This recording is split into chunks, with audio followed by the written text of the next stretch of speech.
Bank वाले भैया, bank वाले भैया, बैंक वाले भैया, दरवाज़ा खोलो, दरवाज़ा खोलो, प्लीज़ प्लीज़ दरवाज़ा खोलो, दरवाज़ा खोलो।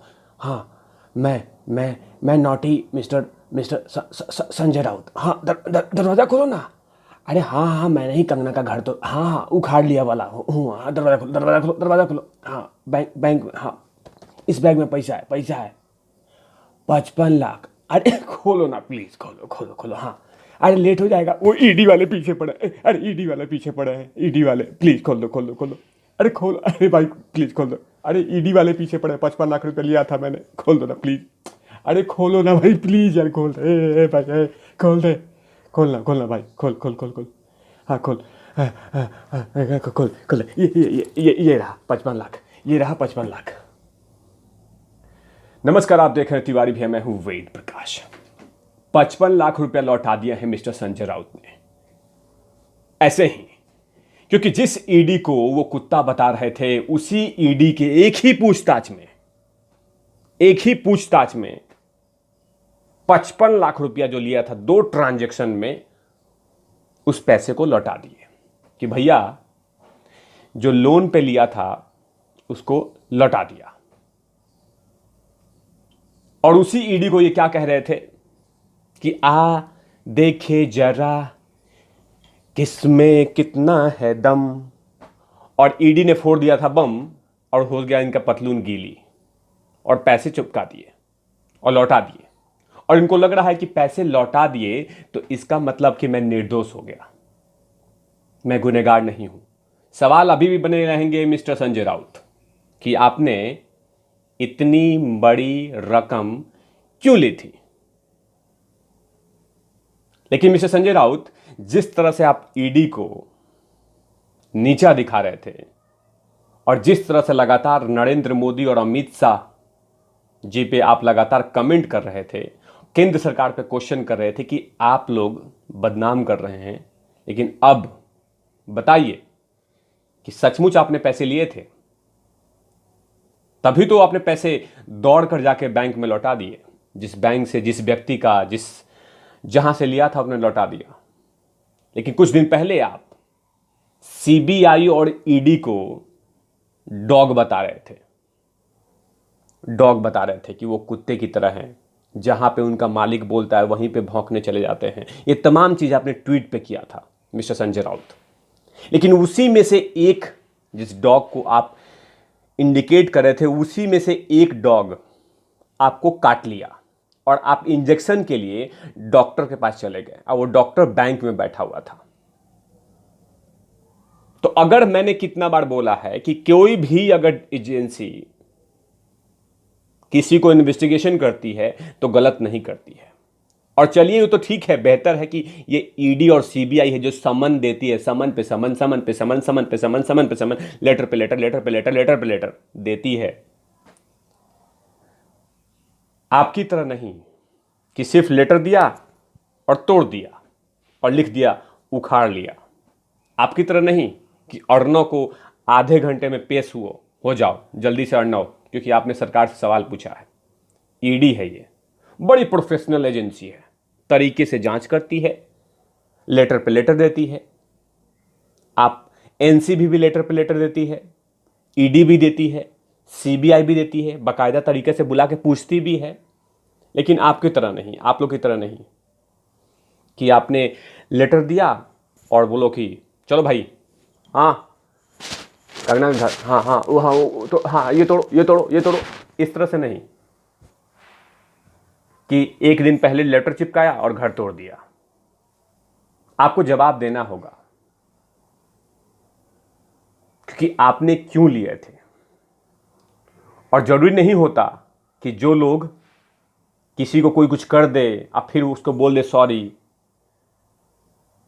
ये तो बड़ा अच्छी बात है कि एग्जामिनेशन हॉल में बैठो, किताब लेके बैठो, और जब एग्जामिनर पकड़ ले कि अरे आप तो किताब के साथ बैठे हुए थे, चोरी कर रहे थे सॉरी सर, ये किताब रख लीजिए, और एग्जामिनर आपको पनिशमेंट नहीं दे, बोले कि ओके किताब लाइए, चलिए ठीक है जाइए। ऐसे हो सकता है? ऐसे हो सकता है क्या मिस्टर संजय राउत कि एग्जामिनेशन हॉल के अंदर में बैठे हुए कोई चिट्ठा के साथ चोरी करते हुए पकड़ा जाए और फिर एग्जामिनर को बोले कि सर, जैसे एग्जामिनर पकड़े, सॉरी ये लीजिए सर, गलती हो गई। ऐसे नहीं हो सकता ना, क्योंकि ऑप्शंस हैं, वो गलती हुई है, स्वीकार कीजिए। लेकिन आप स्वीकार नहीं करेंगे, क्योंकि स्वीकार तो आपके शब्दों में है ही नहीं। स्वीकार वाला जो शब्द है वो आपके दिमाग में है नहीं।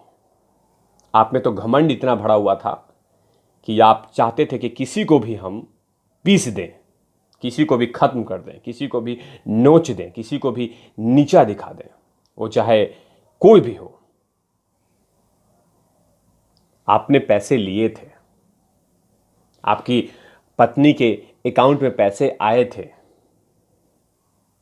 लेकिन उससे पहले आपने कौन कौन से शब्दों का इस्तेमाल कर दिया कि मैं नंगा हूं, पंगा मत लो, मैं इन सभी का बाप हूं। समझते हो क्या तुम लोग? मिस्टर संजय राउत हूं मैं, बाप हूं इन सभी का।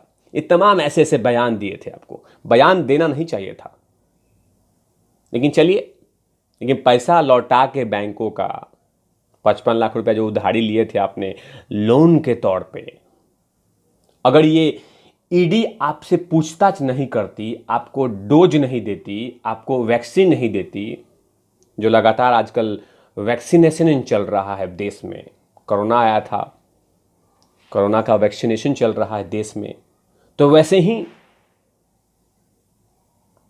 आपको अगर ईडी ने लेटर नहीं दिया होता तो 55 लाख तो आप धकार लेते। 55 लाख धकार लिया मैंने, धकार लेते आप, चलते रहते।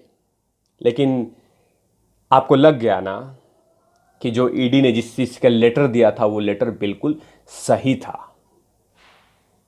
लेकिन अगर आपको ये सोच में है कि मैंने पैसे लौटा दिए तो अब मैं दूध का धुला साफ हो गया, मैं पवित्र हो गया, मैंने कोई गलती नहीं की है, आपने गलती की है। और अभी भी आपको लग रहा है कि कहीं ईडी आपको दस्तक नहीं दे, अगर आपको नहीं बुलाए, तो ऐसा नहीं हो सकता। अभी भी ऐसा लग रहा है कि ईडी बुलाएगी। उसका मुख्य कारण क्या था? ईडी जानना चाहेगी कि उसका मुख्य कारण क्या था, क्यों पैसे लिए थे, किसके लिए लिया था, क्या इतनी मोटी रकम क्यों आई थी। सोचिए मिस्टर संजय राउत कि ईडी में कितना पेशेंस है कि आपने ईडी को कुत्ता तक बोला, लेकिन ईडी ने कुछ तक नहीं बोला आपको। और आपके सरकार से सवाल पूछ दे तो आप उसको घर तोड़ देते हो, जेल में डालते हो, सुबह 6:30 बजे उठवा लेते हो, और अगले सामना में ये लिख देते हो कि उखाड़ लिया, कबाड़ लिया, बर्बाद कर दिया। इस तरह के शब्दों का इस्तेमाल करते हैं मिस्टर संजय राउत। आपने जिन जिन लोगों ने सवाल पूछा उनको आप लोगों ने जबरदस्त तरीके से नोचने की कोशिश किया, लेकिन देश की जनता देख रही है। अगर आपको लगता है कि 55 लाख लौटा देने से आपका पाप धुल जाएगा, ये आपकी गलतफहमी है मिस्टर संजय राउत। ईडी अभी भी आप पे नजर बना के रखी है, और तिवारी भैया का अपडेट भी। तो इस तमाम खबरों के लिए आप देखते रहिए तिवारी भाई। मैं हूं वेद प्रकाश, कैमरामैन ध्रुव लाठी के साथ। Over and out. Lavish over and out.